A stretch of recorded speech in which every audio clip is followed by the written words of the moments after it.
Welcome to Vegas.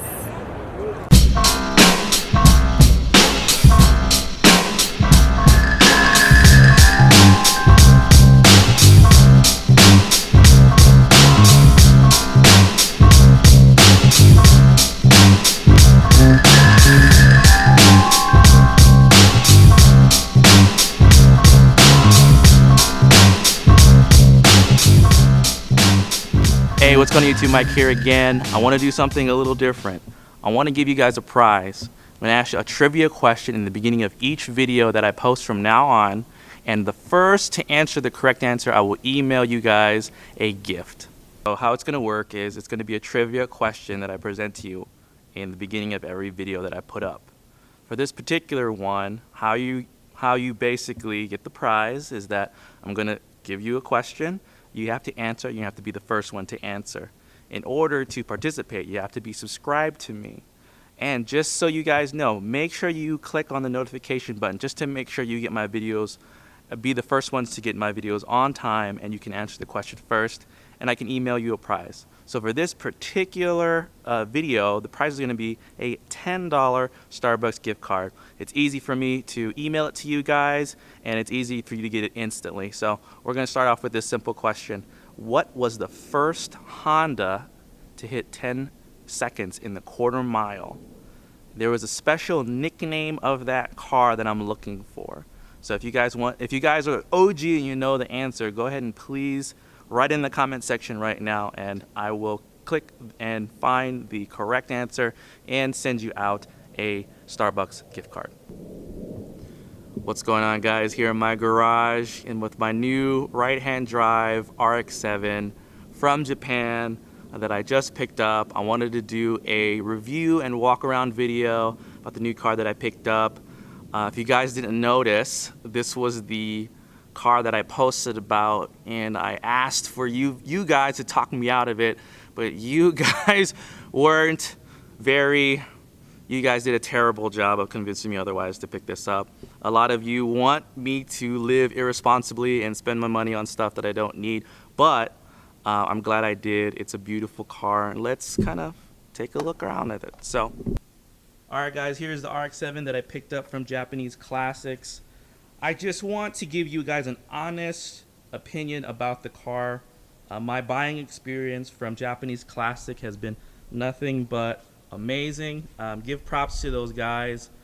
They've kind of helped me continually through the process, and I'm going to tell you an honest opinion and review about this car and buying from Japanese Classics.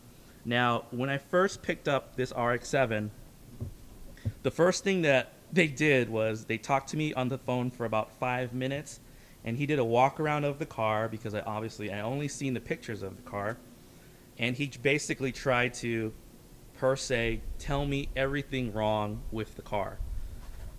He made sure that I knew what I was getting myself into, that it's a right-hand drive car, that it is as is, and that the problems that would arise with the RX-7. So first thing I'm going to do is I'm going to walk around the car and I'm going to tell you exactly the honest things that are wrong with this car, from the pictures that I've seen online to now. Okay, so when I first saw the car off the trailer, the paint on the pictures are pretty much exactly what you see now. It looks really, really, really, really good. And the one thing that I did notice and that he mentioned was the gap right here. There's a big gap right here on the front of the hood, in this carbon fiber hood. I found out why. I found out that the guy who previously owned it, he installed hood pins, and with the hood pins, the way he drilled the hood pins in, it pushed the hood back so that it leaves a gap right here. So I actually loosened the bolts on either side and I pushed it forward and it closed this gap. But unfortunately with these hood pins, there was an issue. It pushes the hood back. So I'm going to leave it for as is. I'm probably going to get a different hood. But everything else, there is not a dent on this car. The wheels are as he mentioned in the video, are super duper curbed. It looks like this person hit a sidewalk, but other than that, he made me aware of that. Also, the kit, as you can see, it's held on by double-sided 3M tape. And even though the paint's good, there is a little crackage. There's a little crack right here that it's separating. But other than that, the paint looks really good. Really good. Everything's paint matched. As you can tell right here. And some more 3M double-sided tape.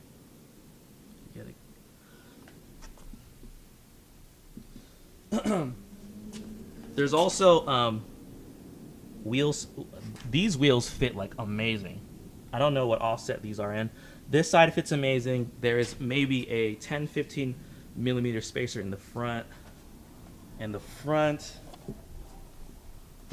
is not 100% flush, but they did a great job in the back. The back rim. The back rims are not curved. These are Wed Sports SV70, so JDM rims as well. If you're gonna look in the back as well, runs pretty rich. RX7's runs rich. Everything else looks really good. Alright guys, let's check out this bad boy. It has an upgraded Grady intercooler with the Koyo radiator. Looks like upgraded silicone hoses, HKS twin filters, obviously and strut bar, and this is what I found out. RX7s are notorious for having cracked vacuum lines, and all the vacuum lines has been changed. One thing in the listing that I didn't mention was it does have an upgraded two-way differential in the rear. I learned that from the hard way. Actually, I was driving it slow and there's a clacking sound, and I've never really driven rear-wheel drive cars, and I was freaking out. I thought the diff broke, but my friend mentioned that after he drove it, you have an upgraded diff.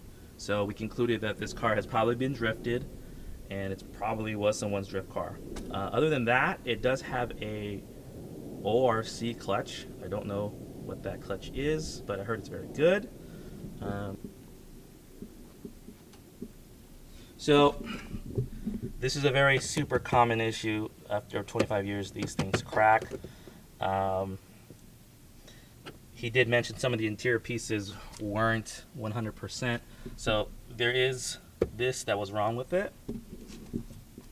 Also, there is no rear view mirror. There's no rear view mirror. Let's see. The interior. Original RX7 formats. RX7. Let's have a seat.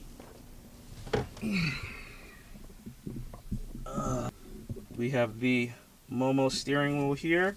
I don't know what hub this is, this aluminum hub, but it's really, really sturdy. It doesn't have, if you guys buy cheap eBay steering wheels, you notice that the wheels will flex and they will break. So, let's see. Other than that, there are interior trims that are missing right here. And then that one's there. That interior trim is missing. That back interior trim is missing. Also, so another problem, hold on, let me give you. Alright guys, another problem that I'm having is that this radio right here is Japanese. It does not have, like if you go and you look for FM radio, none of the radio stations work.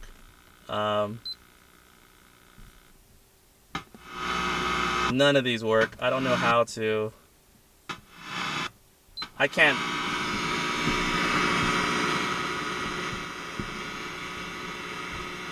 I can't read Japanese, so I don't know which one is which, but I cannot work this at all. If you look right in the back here, like that's not rear seats. Like nobody in their right mind can sit back here. Like who's sitting here? Look how this is super deep. Nobody is in their right mind is gonna sit in the back. I don't understand that, but I don't know. There's a lot of cars like this that have rear seats that, you know, like the CRX has rear seats that don't fit into one, and I think the Lexus like SC300 has seats that don't fit in one either. But interior is minty fresh. But other than that, you know, all the panels are good. No trim panel. The button on the right here, this is broken, and this button right here doesn't work well. Yeah, also the tachometer does not work. Like the miles on it doesn't work. But let's go jump and take a test spin. All right, guys, it is test drive time on the JDM right-hand drive RX7. Safety first, as always.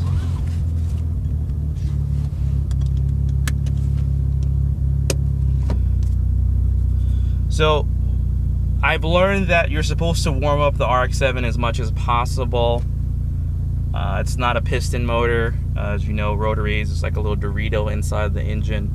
It is completely, totally different from, you know, I'm a Honda guy, started in Honda realm and area, and this is totally foreign to me.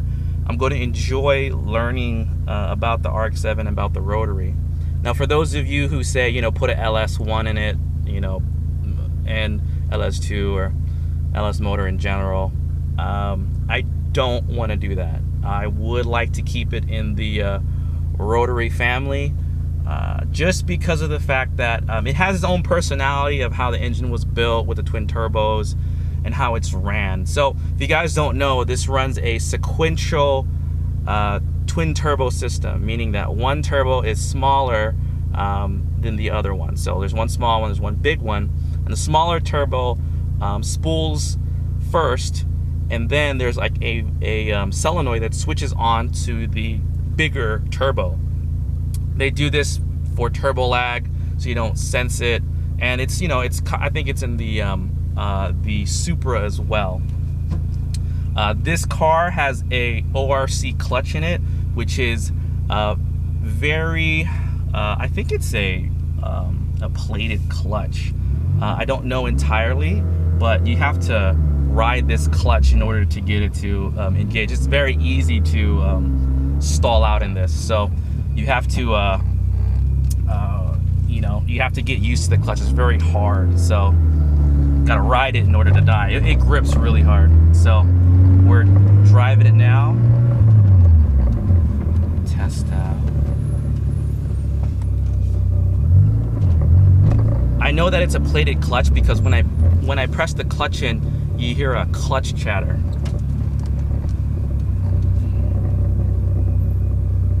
I'm gonna go give it a spin. Let me open it up a little bit.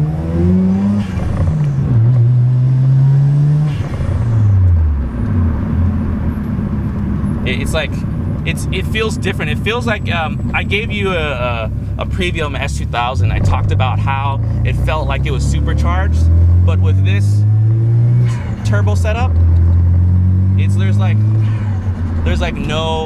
there is no sense of lack of that. You know, like there's no sense of turbo lag. It gives you that cool sound too, like. Now this is kind of hard to get used to driving right-hand drive. I have veered into the left lanes all the time. It's funny because when you get you know, you're accustomed to left-hand drive driven cars, and then you go into this area where, you know, right-hand drive cars, it is difficult. It is difficult to get used to driving on the right-hand side. I feel like I'm always going to hit stuff on the left-hand side. Really nice. Really nice. It pulls really nice, really linear. This feels okay. This feels supercharged. Honestly, with my S2000, I might have stepped over bounds and said it feels like a supercharger. But with the twin turbos and how they're set up, and it has like noisy brakes and how it's set up.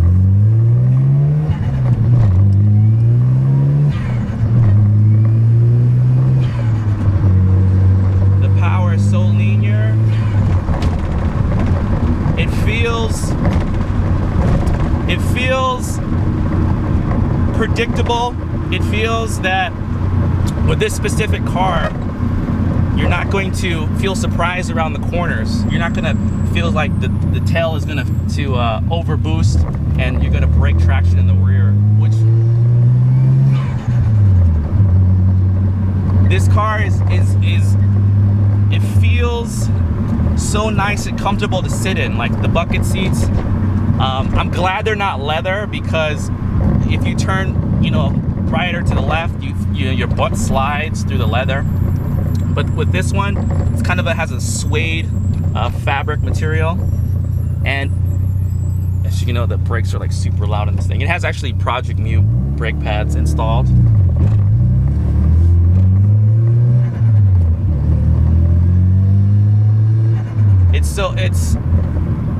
This I might build into a drift car, just because it's already built and set up for that. It's noisy, the brakes are squeaky, because you're trading off comfort, you're trading off street comfort for high performance. With this one,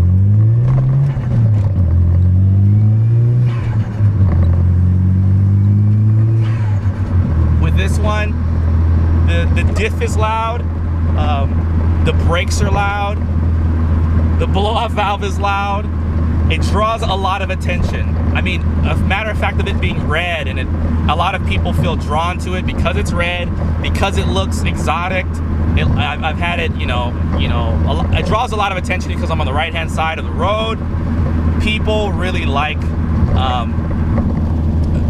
the look of this car. As a 1992 car, this is still beautiful and gorgeous today. I feel like with the front end looks modern still with the canards, but with everything else, the side skirts and the rear bumper, it feels like from the 1990s still. I might change the look of the car, but for the most part, I'm going to keep it how I got it for right now. It has AC, it has power steering, it feels great. It feels like a car that you could still drive comfortably daily, with a little bit more aggressive setup. I forgot to tell you, it does have TN Masterflex coilovers. With those, TNs were a big deal back in the day because, they were the highest quality of coilovers that you could get, made in Japan. I like them. A lot of people, the ride of it is still kind of aggressive, but maybe I could play with the dampening. I have died out in this car plenty of times, just getting used to the clutch. Also, one thing you don't notice is that I continually turn on the windshield wipers non-stop because I think it's the turn signal. Every time I go to turn, I turn on the windshield wipers, and also when I go back into a right-hand drive car, I do the same thing because the arms for the turn signal and the wipers are different ends. But this car is very aggressive. It's lowered. You feel very planted. You feel the bumps in the road. It turns very well. There's a lot of clings and clacks, but it feels very solid. It feels very planted. I haven't broke traction yet. It feels like a balanced car. My goals for this car, with the new twin turbos that I have right now, I want to tune it up to about 400 horsepower, which certain people have done. Maybe a little bit under, to 380 to 400 horsepower range. Have it safe, have it comfortable. Throw a little E85 for the cooling effect, because these specific cars are known to overheat. They're not known to overheat, but they're known to produce a lot of heat. And if you produce a lot of heat in this car, the motor will be bad. The seals will blow up. They don't last very long. They don't take very kindly to overheating, as I should say. Other things that I have to learn how to do is people tell me to pre-mix the fuel. I'm learning on the way. I don't know too much about rotaries, so pre-mixing the car. You know, it has light smoke up on startup. It's a very if this is a car, if you're okay, let me repeat that. If this is a car that you think that you might want to get, and you're not a person to check the oil, check your fluids, check your levels, don't buy this car.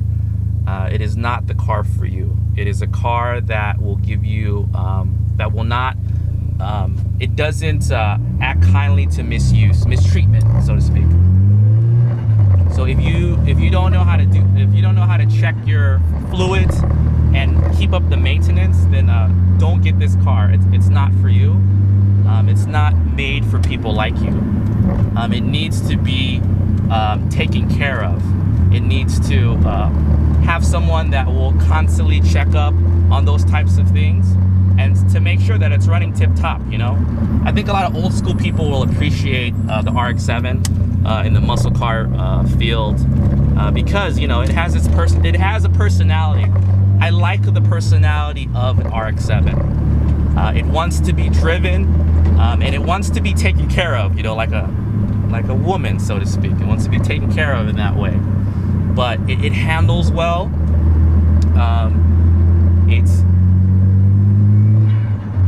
I don't know. I love that sound. It feels just so raw in a sense.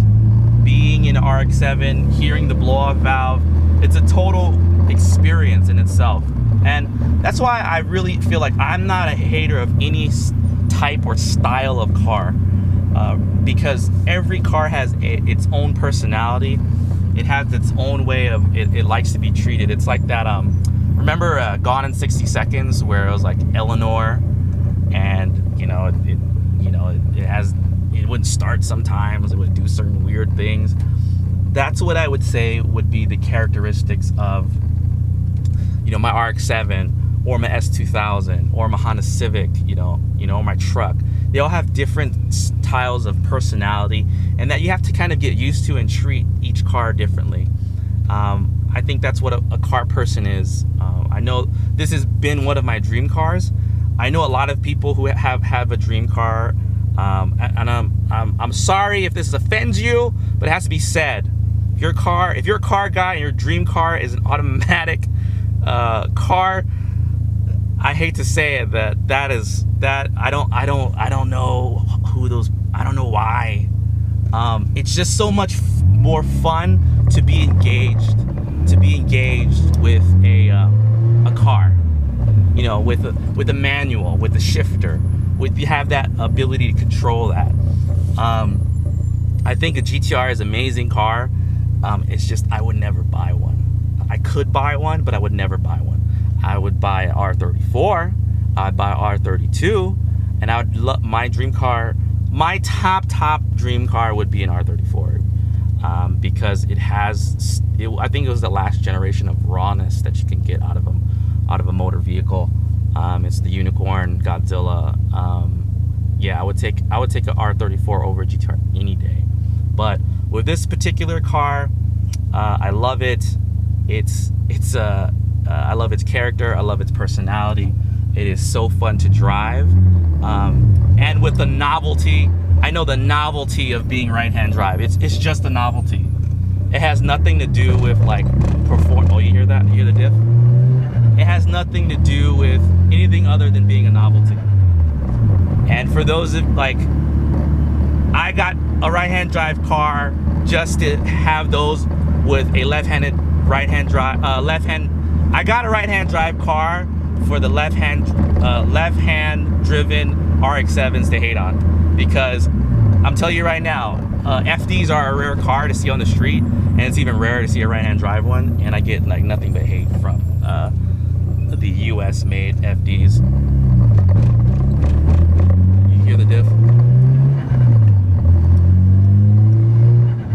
this car smells. It gets terrible gas mileage, by the way. I think it's like 15 to 17 miles per gallon. And, you know, everybody's like, ooh, it's a 1.3 liter. But yes, it's a 1.3 liter that costs a lot of gas. The tank is pretty huge. I think it's about maybe a 20-gallon tank.